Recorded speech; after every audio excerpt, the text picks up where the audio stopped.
एक बार हमारे ठाकुर जी महादेव बनकर के गए बरसाने। एक बार की बात है, ठाकुर जी ने देखी कि महाराज श्राद्ध पक्ष आ गए, 10 दिन बीत गए, किशोरी जी दिखी नहीं। सब ग्वाल बालन तो कहने लगे, हे ग्वाल बालों, किशोरी जी कैसे मिलेंगी? बोले लाला अब तो एक काम कर। बोले कहा, छद्म भेष धारण करके जा, कोई और भेष धारण कर ले। ठाकुर जी बोले गोपी में बन के जा चुको, चूड़ी बेकवेवारी बन के जा चुको, सांझी बनाई वारी बन के जा चुको। अब तो बरसाने वाले इनको इतना शक है कि नंदगाम तो कोई भी छोरी आवे तो वो ये टटोल के देखें कहीं श्याम सुंदर तो नहीं। मधुमंगल बोलो लाला एक काम ऐसा क्या? बोले कहा, हमारे नंदगाम में एक बाबा बैठो है, कहा नाम बा को?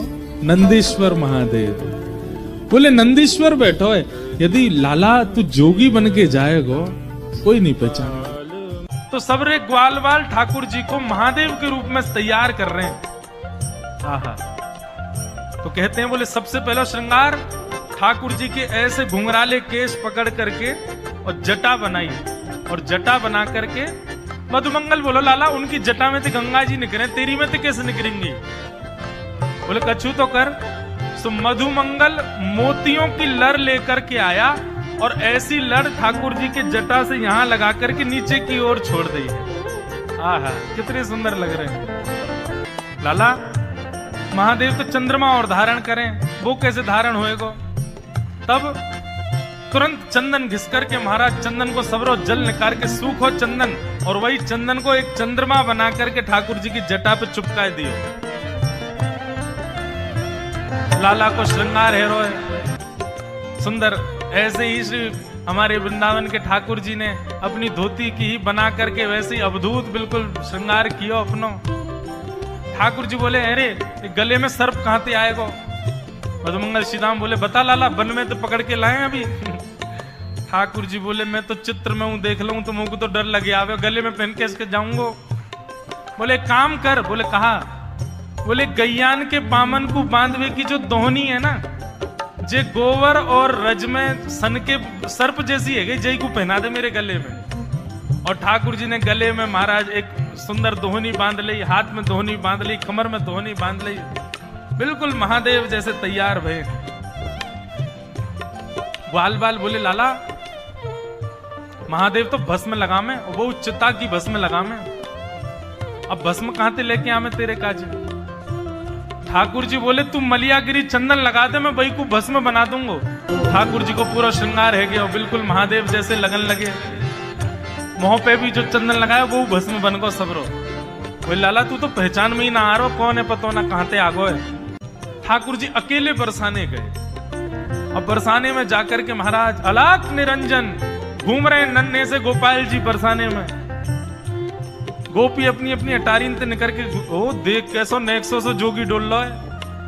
अरे नेक पकड़ो तो सही। सबरी गोपी ने जाके खींच लिए ठाकुर जी। अरे बाबा घर में खेलवे की उम्र में जोगी बन गो तू, नेक्सो सो। ठाकुर जी भ्रगुटी टेढ़ी करके बोले, हम जोगी हैं, श्राप देनो जाने, ज्यादा बोलेगी श्राप दे दूंगा, 3200 निकल के बाहर आ जाएंगी, पोपली है जाएगी तू। बोले अरे बड़ो तेज बोले जोगी तो। सब गोपियां कह रही हैं, बोले अच्छा जोगी तुम पे कहा आवे? बोले हम जिसको देख लें उसको देख करके भविष्य में उसका ब्याह किससे होगा ये बता सकते हैं। बोले अच्छा तुम बता दोगे? बोले हाँ। अच्छा नहीं मेरा बता दो, मेरा ब्याह कौन से होगा? बोले तेरो ब्याह ना होगा, तू ऐसी रहेगी जीवन भर, तेरो पति ना दिख रहा मुझको। दूसरी गोपी बोली, अच्छा अच्छा मेरो बता दो, मेरो ब्याह कौन से होगा? बोले पास में एक गांव है, वहां पे एक गोबर चुरावे वालो गोबर चोट्टा रे बातें होगा तेरो ब्याह। सबरी गोपी बोली, बड़ो टेढ़ो टेढ़ो बोले।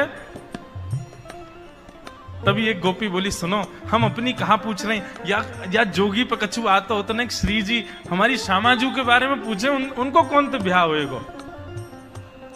सभी सखी बोली, अच्छा तुम हमारी स्वामिनी जी से मिलोगे, उनको नेक बता दोगे कि उनको ब्याह कौन से होएगा? ठाकुर जी बोले ले चलो अभी बता मैं। आहा ऊंचे भवन पर लेकर के गए हैं ठाकुर जी को। किशोरी जी से जाके प्रार्थना करी, एक बड़ो सिद्ध जोगी आयो है, तो नेक्सो सो ही छोटो सो है, गोल मटोल वाके हाथ हैं, गोल मटोल गाल हैं, लेकिन ऐसो बोले। श्री जी बोली अच्छा कहा बतावे? बोले ये बता दे कि हमारो भविष्य में कालांतर में पति कौन होएगो। श्री जी बोली अच्छा सही बतावे। बोले अब बतावे तो कब, मेरा तो यूं बता दियो मेरो ब्याह ही ना होएगा, या कोई यूं बता दियो को गोबर चोटा से ब्याह होगा आदि आदि। लेकिन श्यामाचू जो भी बतावे एक बार चलो। श्री जी के मन में तो भाव आ गया, कहीं गोपाल जी को नाम बोल दे एक बार। श्री जी तुरंत निकल के बाहर आई हैं। हाँ हाँ, श्री जी को जैसे ही देखा है, सकीन ने जाकर के बोली बाबा जी हमारी स्वामिनी जी हैं, इनके बारे में बता, इनको ब्याह कौन तो होएगा। ठाकुर जी बोले ओहो ये तो बड़े महलन की हैं, इनको नेक पास ते देखना पड़ेगा मुंह को, नेक मुंह पास ले जाओ। सबरी गोपी बोली दूर ते ही रहियो बाबा, ज्यादा उछले मत। बोले नहीं देखो पतो करवाना हो तो पास ले जाओ, नहीं तो यहीं तो चलो जाऊंगा मैं। पास ले गए। बोले नेक और पास ले जाओ। बोले बाबा आप बस कर दे। बोले ले तो जाओ तभी तो दिखेंगे, इनके रो कूपन से मुंह को पता चलेगी कि कौन है इनको। अब बिल्कुल समीप ले गए और जैसे ही दाहिने में आकर के ठाकुर जी खड़े भई, बाम अंग में श्री जी खड़ी भई, सोई धीमे से ठाकुर जी ने श्री जी के कंधा पे ही हाथ धर लियो। बोले ए बाबा क्या करे। बोले इनको भविष्य को कसम में ही हूं, मोते ही होएगा इनको ब्याह। तो महाराज सखीन ने जैसी देखी, अरे या बाबा को बताएंगे अभी। सबरी डंडा लेके, झाड़ू लेकर के, चप्पल लेके, खड़ाऊ लेके सब भगी ठाकुर जी के पास। और जैसे ही जोगी के ऊपर आक्रमण करने लगी, सोई अपने तन की भस्म ऐसे हाथ में लेकर के, और ठाकुर जी ने एक फूंक मारी, सब ब्रज मोहिनी डारी, ऐसी फूंक मारी सबरी गोपी मूर्छित है के गिर गई। और जैसे ही सब मूर्छित भई है महाराज, अब श्री जी और ठाकुर जी दो ही बच्चे हैं, बाकी सब तो मूर्छित पड़े हैं। ठाकुर जी खूब निहार निहार के देख रहे हैं किशोरी जी को, और किशोरी जी के सुंदर वा वेश को दर्शन करके ठाकुर जी बावले है गए। और ऐसे बावले भय महाराज किशोरी जी को देख करके मलुकदास जी वर्णन कर रहे हैं। अब तो रास्ता में चलते फिरते बस वही स्वरूप किशोरी जी को याद करें, वहीं बैठ के राधे राधे राधे राधे गाने लग जाएं।